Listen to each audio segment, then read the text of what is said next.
Api berkobar hebat disertai asap hitam yang membumbung tinggi ke langit Teheran hingga hari Minggu setelah serangan Israel menargetkan fasilitas penyimpanan dan kilang minyak di ibu kota Iran pada Sabtu malam.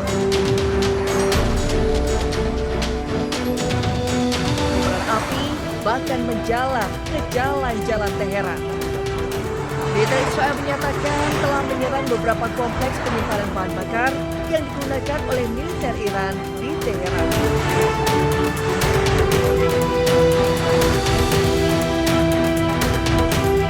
Serangan itu disebut sebagai bagian dan upaya untuk memperdalam kerusakan terhadap infrastruktur militer Iran.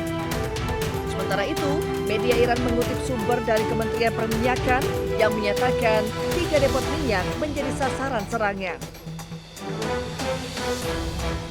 Lokasi itu berada di wilayah Kohan, Sharan, dan Karaj di sekitar Teheran, Iran.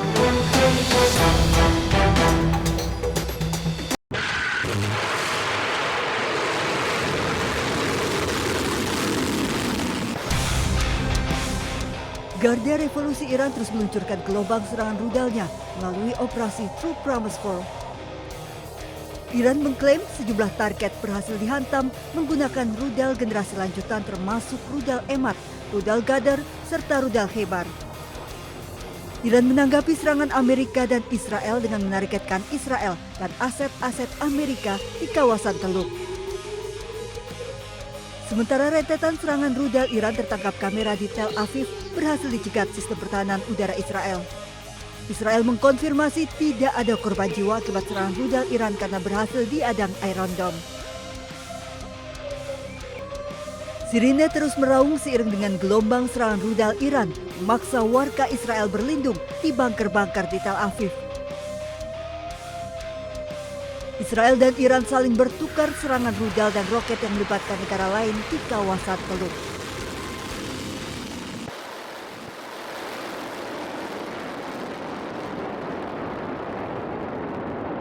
Allahu Akbar!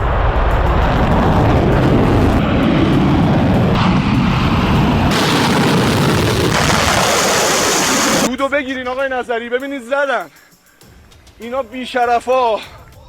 Serangan Amerika Serikat dan Israel ke Iran membuat Iran membatasi lalu lintas kapal di Selat Hormuz. Akibatnya banyak kapal yang terjebak dan tidak melintas. Indonesia sendiri saat ini mengimpor minyak mentah dari Timur Tengah sekitar 25% dari total volume impor Indonesia. Pemerintah pun langsung bergerak cepat dan mengalihkan sumber impor minyak mentah dari Amerika Serikat. Sementara untuk bensin, Indonesia sudah bisa mengolah sendiri. Bensin ini tidak kita impor dari Middle East, tidak juga kita impor dari Amerika atau dari Afrika.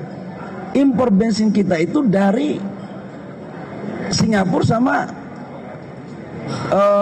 Malaysia, dan sebagian kita bangun industri kilang kita dalam negeri.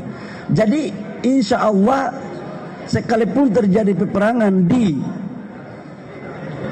Timur Tengah, kondisi kita aman. Sekali lagi saya katakan aman. Tak hanya bensin dan minyak mentah, Bahlil juga pastikan pasokan solar Indonesia aman. Warga pun diminta untuk tidak panik buying dan membeli BBM sesuai keperluan. Tim Liputan iNews melaporkan.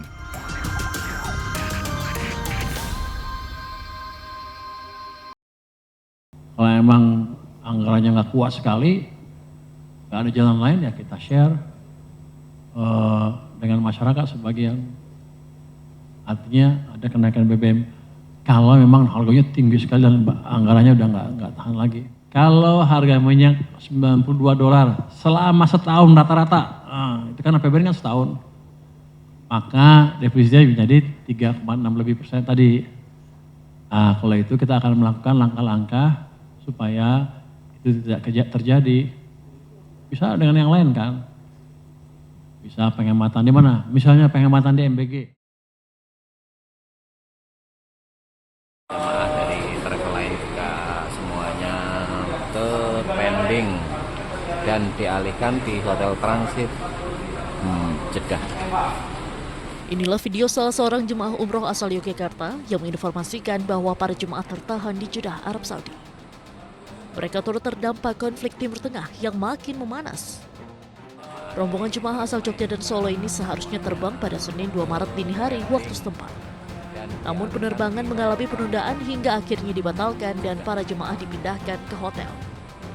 Pihak Kanwil Kementerian Haji dan Umroh DIY mengaku telah koordinasi dengan berbagai pihak di Arab Saudi demi keselamatan jemaah umroh asal Indonesia. Informasi bahwa ada jemaah kita yang tertunda penerbangannya karena ada eskalasi ini, cancel dan lain sebagainya. Nah, ini sudah ada tim yang mendampingi, sehingga insya Allah kantor urusan haji ini nanti akan memberikan pendampingan terkait dengan kesulitan-kesulitan dan mencari solusi terkait dengan jemaah yang mengalami kesulitan yang ada di sana. Berdasarkan data Kementerian Haji dan Umroh Republik Indonesia, sebanyak 58.000 jemaah tertahan di Jeddah. Meski demikian, Kementerian Haji dan Umroh menjamin keselamatan jemaah asal tanah air. Dari Yogyakarta, Galih Wisma iNews melaporkan.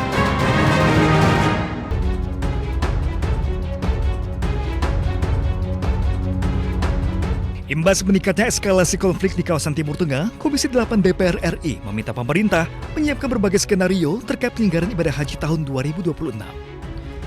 Salah satu skenario yang perlu dipersiapkan adalah terkait kemungkinan tidak memberangkatkan jamaah jika situasi keamanan tidak memungkinkan. Kalau dari sisi paling aman, tidak memberangkatkan haji. Karena eskalasinya tidak bisa diprediksi. Tetapi itu dari sisi psikologis beragama itu mungkin agak berat. Yang kedua, kalau tidak memberangkatkan atau memang tidak lagi bisa berangkat.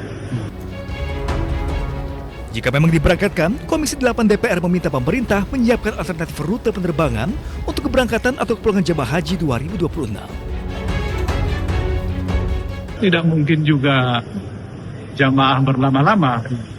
Harus ada alternatif, umpamanya mungkinkah penerbangan dibelokkan dari Afrika, diterbang dari Jeddah menuju Nairobi, kemudian arah pokoknya arah Afrika, baru melewati lautan lepas, tidak di pinggir-pinggir kepulauan. Pemerintah perlu berkoordinasi dengan berbagai pihak untuk menyiapkan skenario tersebut, termasuk maskapai penerbangan serta penyedia layanan haji lainnya. Namun jika terpaksa tidak diberangkatkan, pemerintah perlu memastikan dana yang sudah dibayarkan untuk layanan jemaah tidak hilang. Tim Liputan iNews melaporkan.